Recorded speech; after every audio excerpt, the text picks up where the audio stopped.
Hey you guys, thank you for clicking on this video. As always, I really appreciate it. Today I am going to do the 5 ways in which I have grown with my houseplant collection video, which was originally started by Erika Shmoop, who is an awesome plant tuber. She has a very amusing plant channel, although I think she's expanding into more than just plants at the moment. I'm not quite sure, but anyway, she started the tag and she tagged Betsy, Begonia and Julie from Juju Succulents, both of whom are awesome YouTubers and like 3 of my favourite go-to plant tubers. So if you are looking for some folk to follow on YouTube, then definitely go to them if you haven't already, because they are awesome. And I have my whiskey, so cheers. Grab yourself a whiskey. I'm just going to be chatting and yeah, chatty video today. For those of you who are whiskey connoisseurs, I am drinking Oban 14-year-old. Yeah, Oban 14-year-old. I think I was drinking that the other day as well in one of my other videos, but that is currently the only whiskey that I have. It's really nice though. So back to the plant content. I really like the idea of this tag because it is true that when you have a houseplant collection, it really does change the way that you think about things. I've had mine for quite a while now. The longest I've had, well, yeah, when I first started collecting plants was, let me think, it was 2015 was my first plant, and it was a Dracaena, and I've been collecting plants ever since that point, although it kind of took off in the last year or so, particularly. This is all before I kind of found Instagram and YouTube, but I'll kind of explain that. So the first way in which my plant collection has changed me as a person is mentally.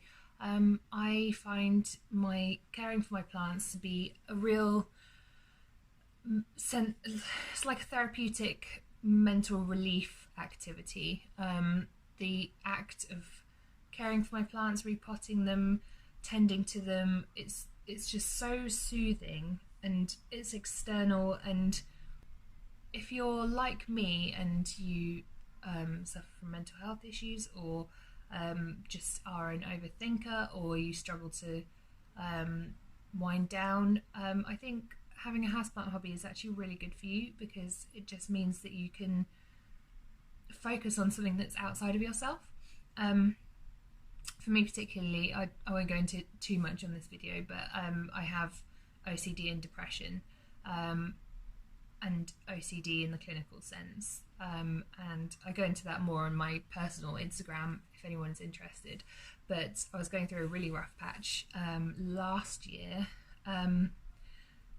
and it was kind of at the point where I couldn't sort of live with my own brain, sort of thing, and I found that the only outlet was to tend to and nurture my plants, and that then grew into watching YouTube videos, and then sharing plants on Instagram and connecting with other people on Instagram, and sort of almost seeking plants as well, like in nurseries and stuff like that, and just finding different ways to make them live and be happy and healthy and propagate, and like all the exciting stuff. And that really, for me, was a massive outlet.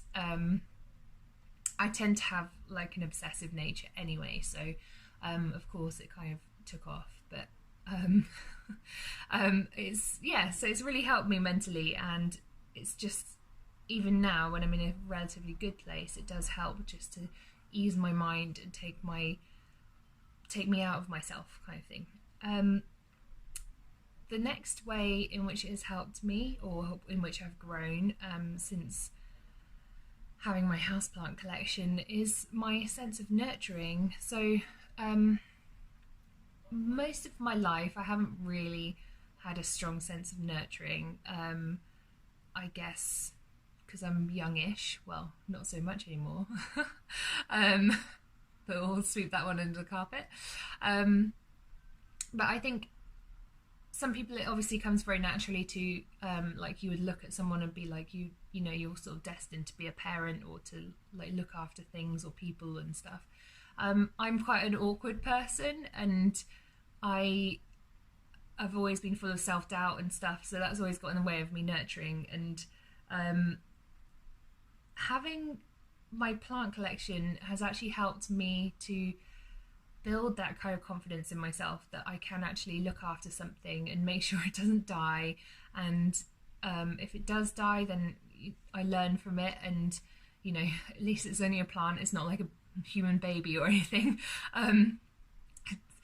Anyway, yeah, so it's just, it's taught me that I am capable of being a nurturing person and a caring person, in a sole responsibility kind of way, because there's no one else looking after my plants for me, sort of thing. And to me, that's baby steps. Like, that's how I can comfortably bring myself towards a position where I might be able to be nurturing. And since I had my plants, I got my hamster, which is my next baby step.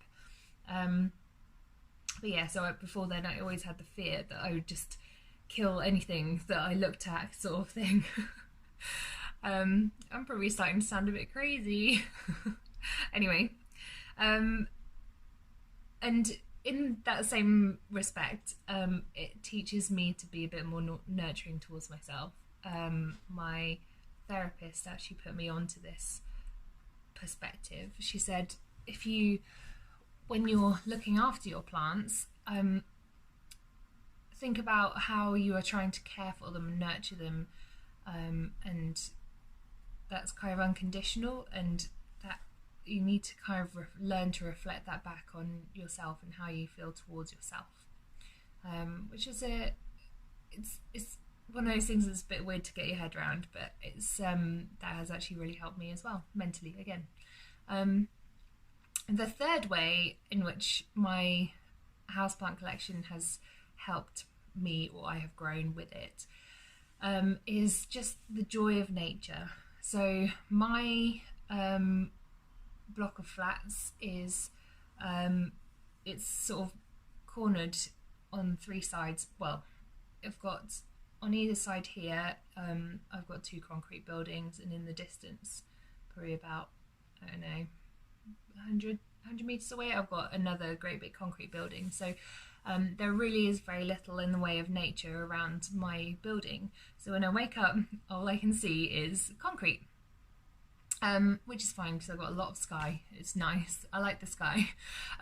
But I think after a while I was beginning to feel a bit like, I don't know what it was, but I just didn't feel connected with nature.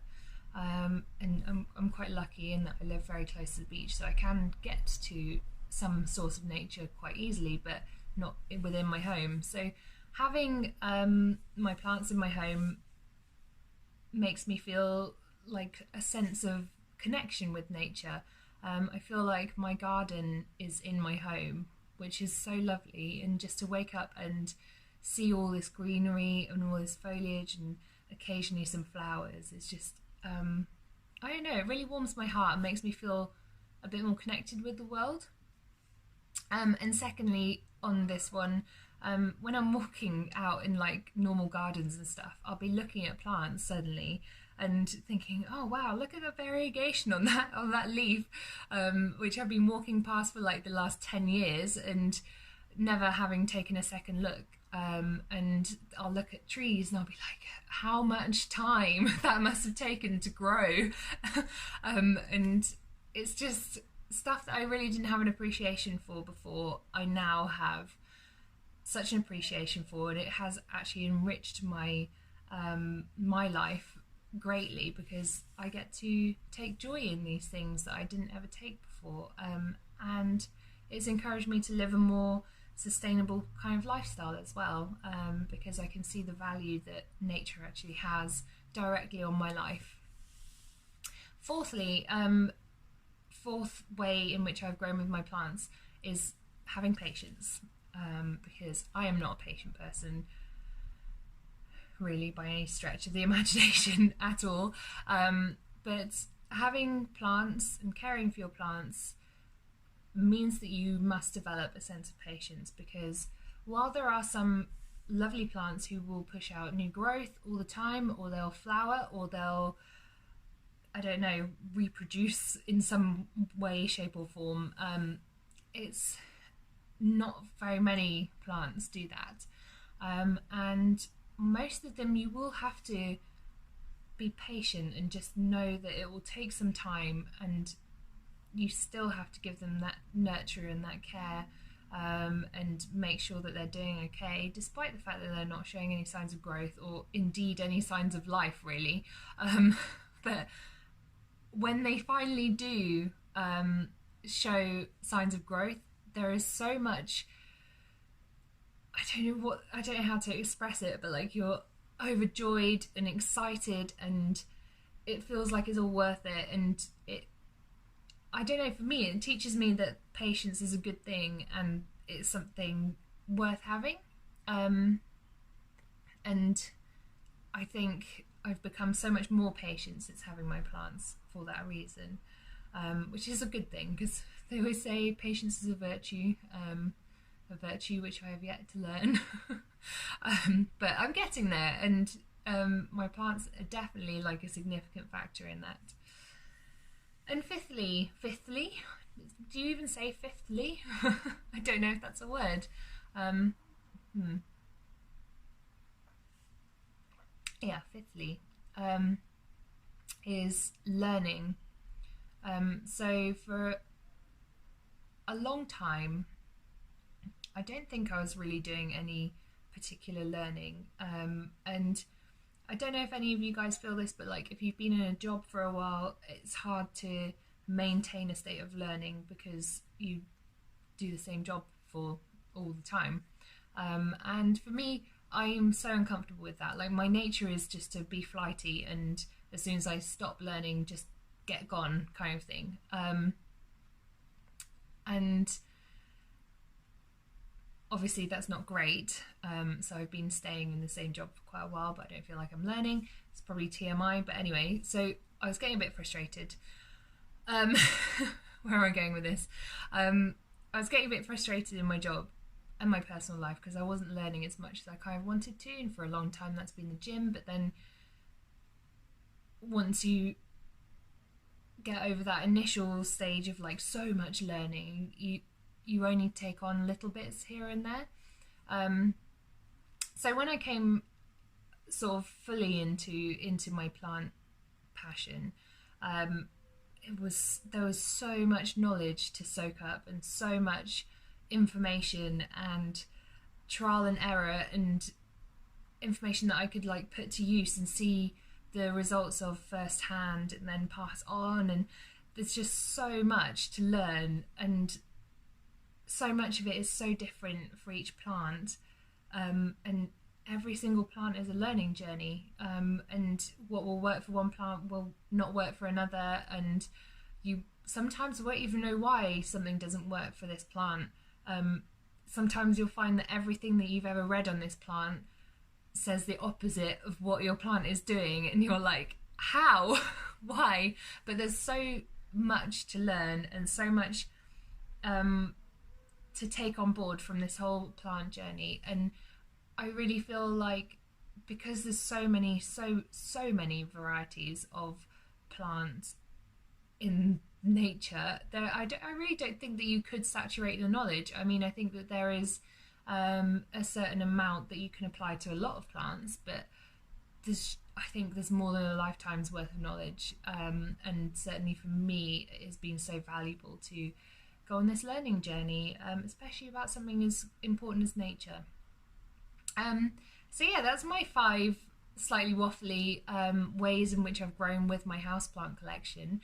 I would love to hear anyone else's. I haven't actually YouTubed the tag yet, so I will be doing that probably straight away after I finish filming this. But the reason I did it was because Betsy Begonia said anyone who wants to do it, she passes on the torch. So That's me taking the torch, and I'd like to pass the torch to you. It's difficult. But if you would like to do this tag, go ahead, and please let me know if you do, because I would love, love, love, love to watch any other of these, because I don't know, it forms like a sort of a connection with everyone, especially because everyone has quite similar ways in which they have learned and grown. I swear it's not the whiskey, it's just my brain, okay?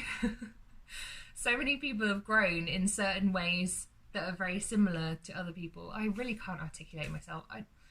This isn't abnormal. Yeah, anyway, let me know if you do this tag. And thank you so much for watching, and I hope to see you in the next video. Don't forget to give it a thumbs up or a thumbs down if you didn't like it, and let me know why in the comments, and subscribe if you would like to. Thank you very much for watching.